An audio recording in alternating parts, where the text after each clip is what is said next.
Welcome to the Soul Tribe Podcast. The Soul Tribe Podcast was created to help you navigate through the world of spirituality, wellness, and self-development in an easy, grounded, and relatable way. We break down everything from the Akashic Records, manifesting, spirituality, and so much more. We want to help expand your boundaries and bring the spiritual world to you in a fun and easy way. Get ready to be inspired with tips, tools, and easy to digest information. Let's do this.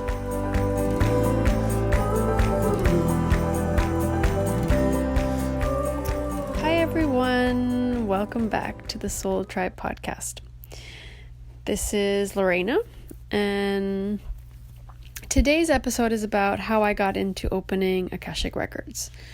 You might hear my dog. She's laying here next to me, kind of keeping me company.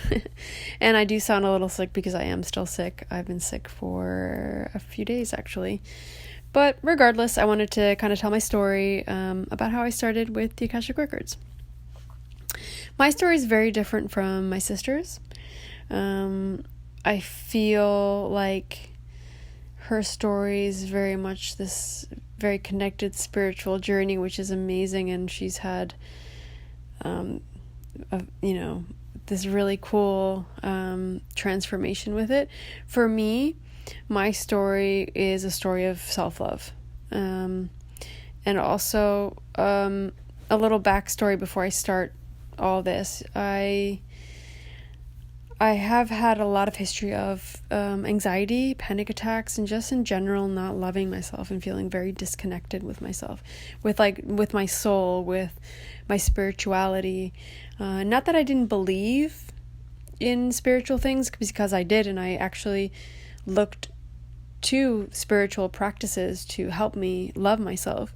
But it was more so the connecting with my soul, I think it was. It's like I couldn't differentiate who I was from, who my soul was, or if my soul was in there. Like, I couldn't talk to myself. I don't know if that makes any sense, but that's how I felt.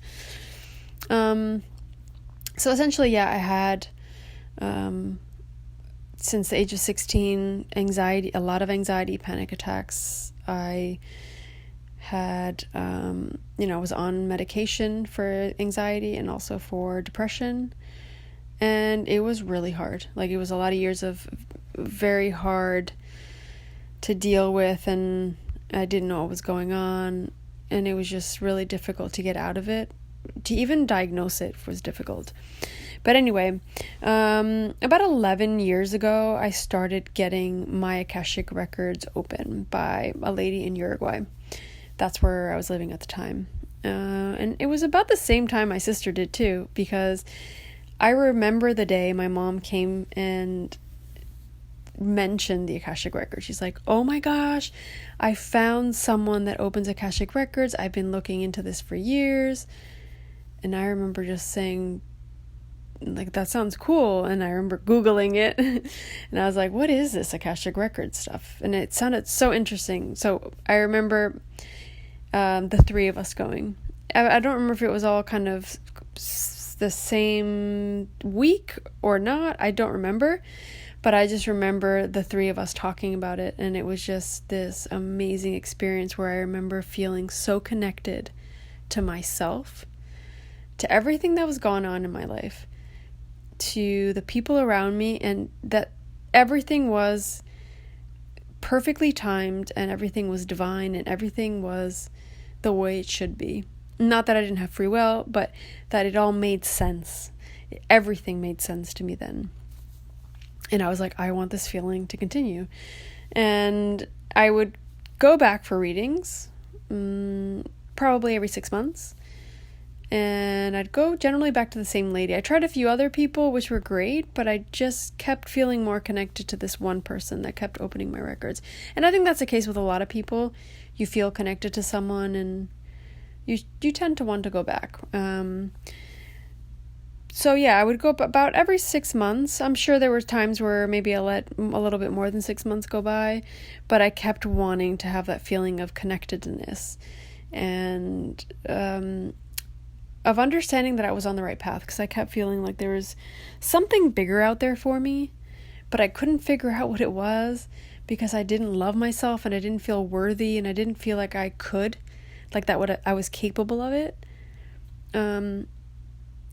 So yeah, I kept getting readings and I'd go back to this lady, and I remember one of the readings, the guides and masters said something along the lines of me like learning to read my own records. And I said, I can do that? Like, no, I'm sure I can't do that. And they're like, yes, you can do it, and it's going to be good for you. You should try if you feel called to do it.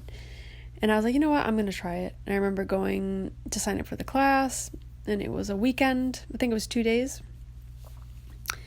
And it was the same lady that was opening my record. She was the teacher, and it was this group of really, really nice people. I think it was like 4 or 5 of us that were in the class.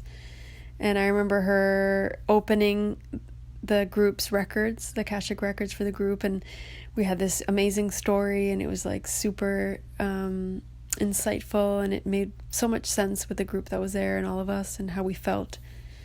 And I learned to open my own Akashic Records. That would be level 1. And I remember I think it was the last day, and I remember she put on this really nice music, and we were all like kind of very calm and very relaxed. We were all kind of in our own little spot in the house, and we had a bunch of questions that we all were asking ourselves, our guides and masters. And I remember just feeling stuck, and I remember she came up to me and tried to help me, and my head was too much in it, and I was like, I'm not capable of doing this. Like, how am I going to do this? I'm so disconnected with myself. And that's just the story I kept going on in my head all the time. Not to say I didn't get messages channeled, and I was channeling messages. I just didn't believe it. I didn't believe in myself. So it just made it that much harder. And I would just block myself and just not feeling worthy of it, I guess. I'm like, well, how am I going to do this? How am I going to get the answers when I need someone else to give them to me? When essentially when someone's opening your Akashic Records, you're getting the answers from your guides and even from yourself, from your soul. I just wasn't in that place. I really felt so disconnected to myself. Like, I look back now and I'm like, oh my gosh, I am in such a different place right now. It's insane. Anyways, so after that, I would still get readings, even though I was opening my own records. I'd still get readings, and I remember a few months after, probably like a year maybe, I went to get another reading with her, and my masters and guides said to make sure I was opening my own records at work, because I had a job at the time where I was stressing out so much. It was making me sick, and I would get so much anxiety. So they had advised me and suggested that I open my records at the beginning of the day and close them whenever I felt it was necessary. And it did definitely help. It grounded me so much, and it made me feel more connected to myself. And I don't know, it was at a point where, how do I explain it? I felt that things were happening to me. I had no control over my life. I didn't love myself. Everything was happening to me, and everything was horrible, and I was in such a negative space that the opening my own Akashic Records helped me kind of ground me a little bit more and put me in my place a little bit better. It was definitely better when someone opened my own, but at work and, in your day-to-day, it definitely helps to get answers. And I think everyone should learn to do it. I think it's such a great tool to have for yourself. So yeah, after that, I remember kind of falling into a place of like not opening them anymore. I had changed jobs. I had stopped that job, but I was doing like these hypno podcasts. I remember, I think it was like Joseph Clough, and I got into a place of like trying to love myself. I remember like going deep with stuff, and it was just so hard. I couldn't get to a place. Like, I feel like I'd go up 3 levels and then go down 5. Like, I felt like that constantly. And also, like, looking back now, I'm just like, oh my God, I had these horrible patterns, and that kept repeating, and I wasn't seeing them. Like, I see them now because of obviously other things that happened in my life, but at the time, like, I was being so destructive with myself and not respecting myself and not loving myself. Like, it was all about the self-love. So I look back now, I'm like, oh my gosh. So, you know, lots of things happened after that. I moved around a lot. There were different relationships, things with my family, with my sister. My sister moved away. It was back and forth. A lot of things happened. And I was still feeling the same. Like, I was still getting readings and looking for things, and I've tried different things, like, I don't like rebirthing, family constellations. Like, I was always looking for a way to feel better, and I just could not, you know, I couldn't love myself enough, ever. And I didn't love myself at all. And like, I look back now, I'm like, wow. So fast forward a long time later to December 2015, or actually before that, like beginning of 2015. And I had come back from Brazil, which was really hard for me. I quit my job there and it was difficult, but I was not happy where I was living there. Came back to Uruguay and said, okay, I'm going to actually leave for good, because I didn't want to be in Uruguay. I'm leaving for good, but this time I'm leaving with a job and with a good position, and I'm going to leave on the right terms. I don't want to leave on bad terms. And my sister was living in Cayman at the time. She was living there, and she's like, when do you come here? So I was applying for jobs everywhere. And I was like, I'm going to go to Cayman. I manifested that. I know that for a fact. I would meditate with it. I would pray about it. I would think about it. I would visualize it. And it took months and months. And I feel like it's because I had to do other things in the meantime. And it happened. I got a call, I got a job, and I moved to Cayman. And it was hard leaving my parents behind. I felt like there's, in some way, I was there, like, taking care of them, or they taking care of me. And then when I got here, I had a job that I didn't really like. And that was for about 9 months. 3 months into the job and living here, I met Joe, who is my fiance now.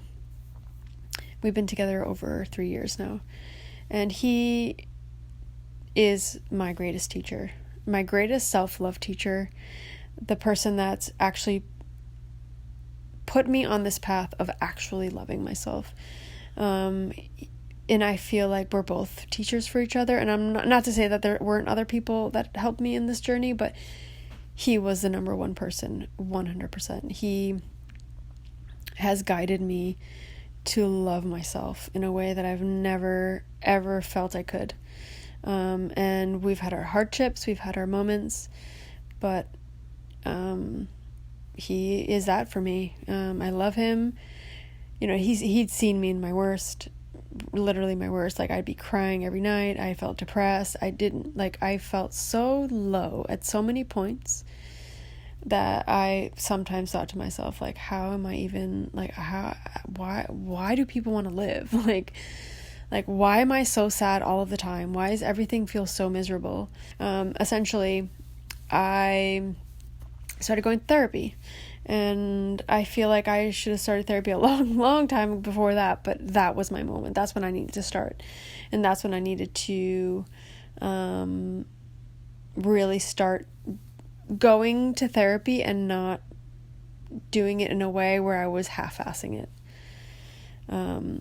Where I was actually doing it and going full on and being completely vulnerable and opening up and showing myself as I am. And that was the starting point of my self-love right there. And after therapy, I got into meditation. I started listening to myself more. I started standing up for myself more. I started doing things I wanted to and doing less of the things I didn't want to. And in between all of that and the Akashic Records, so in between that and me starting to open people's Akashic Records, about a year ago, one of my really good friends from Uruguay died. I was in Canada at the time. And like about 2 days before that, I started breaking out in hives from head to toe, pretty much. my face would swell up, and I had some pretty bad attacks, like where my eyes and my nose and my cheek and my lips were swollen, to a point where I was like getting worried. I'm like, what if my throat closes? Like, this is not good. Not good at all. And it was literally like my body trying to wake me up to things, to emotions, to things I wasn't dealing with. And I didn't grieve her at the time because I was not in a place, like I wasn't home, and I didn't want to bring people down, and I didn't want to ruin my whole trip or Joe's trip. And, you know, it was hard. It was really hard. And I don't think it was just her death. I think there was a lot going on.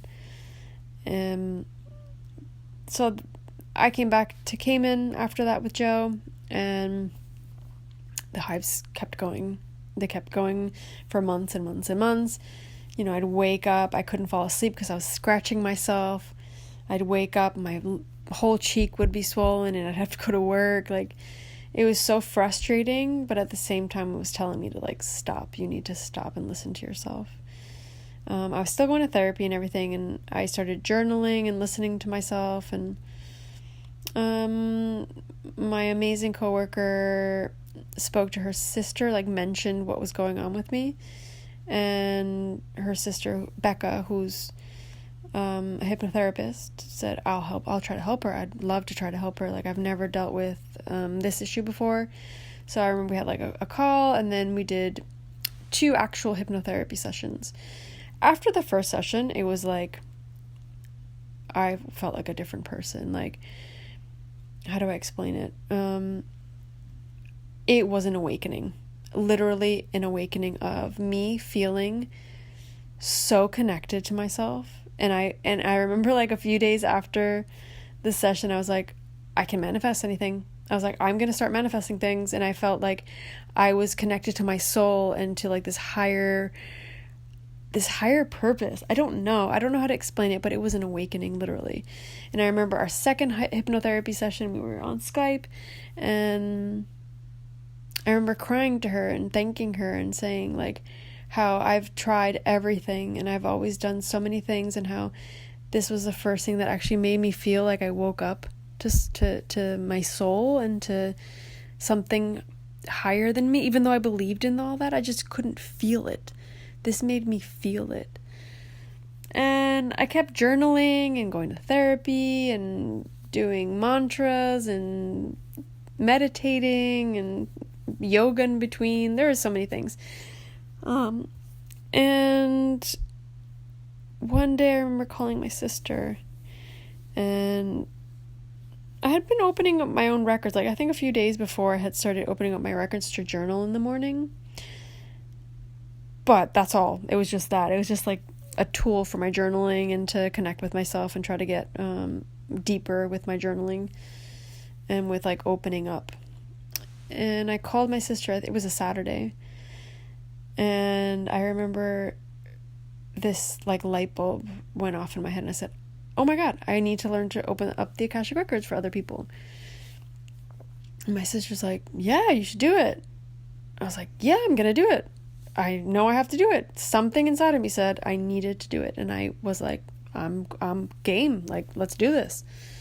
So that same afternoon, I started trying to contact some people and some teachers in Uruguay. One didn't get back to me. Another one got back to me and told me to contact someone else. And then I contacted my sister's teacher, who got back to me, I think, like a few days later. I was at work. I remember I got the message from her, and she's like, sure, yeah, I actually do online classes. I can totally teach you, and we'll actually start fresh. We'll do level 1 all over again, and then we'll do level 2. And it was like I think it was like a month or 2. We had a few classes here and there, and then I was practicing and reading and studying. So it was probably like a month and a half or 2 of studying. And my first Akashic Records reading was in New York when I was visiting my best friend. And it was amazing. It made me feel so amazing. It made me feel so connected. It made me feel so powerful. and that I was making a difference, that I was like, oh my God, now I understand my purpose. Now I understand why I got this ping and this like light bulb moment with this. This is my purpose. Like, this is what I'm going to do. And this is just the beginning. I felt it. I was like, this is just the beginning of everything. And it's going to be something way bigger. And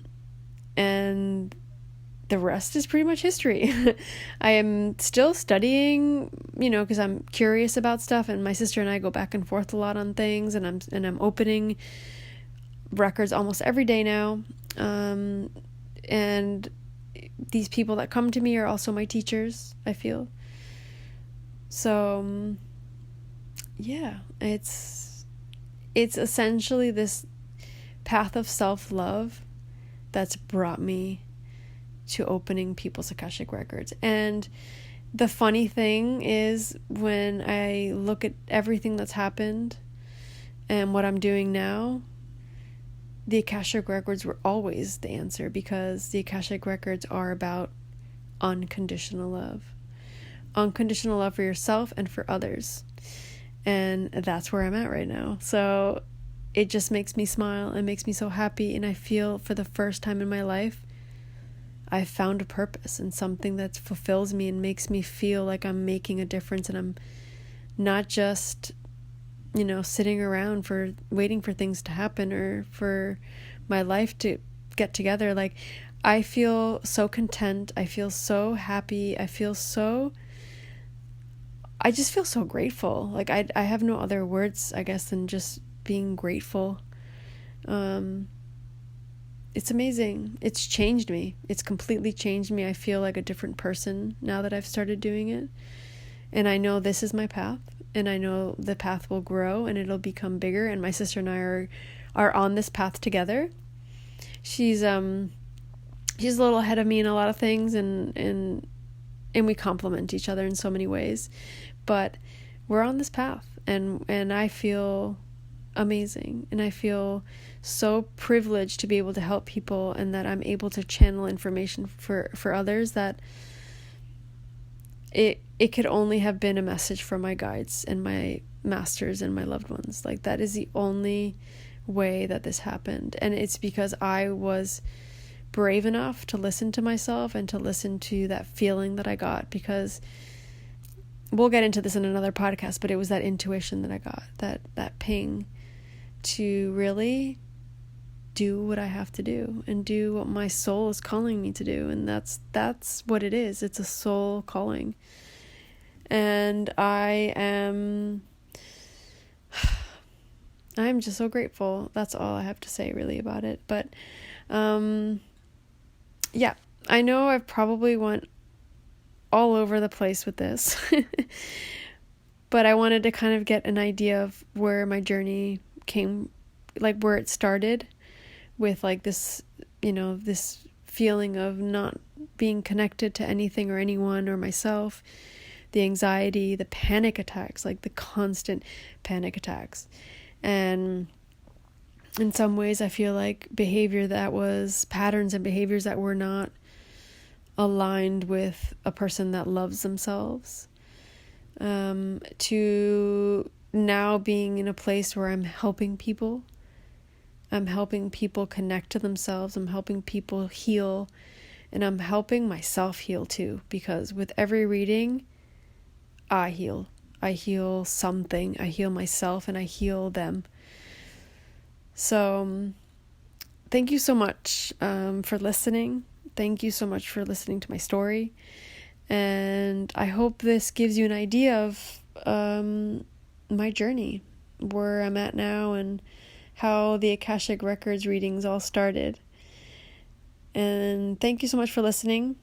We will come back next week with a new episode, I think, or I'm not sure if we're uploading them all together, but you'll know soon enough. But thank you, and I want to thank my sister, who's been a big inspiration to me with the Akashic Records. And I feel like we've both help each other with that, because we can talk to each other about it. And we're learning from each other, and we're teachers for each other, I think. So yeah, I just wanted to put that out there. Thank you so much, and we'll catch you in the next episode then. Thank you. Bye, everyone. Thank you all for tuning into this episode. We hope you enjoyed it as much as we did and got something out of it. We would love to connect with everybody, so be sure to follow us on Instagram. Our Instagram handle is @soul_tribe_podcast. See you all on the next episode.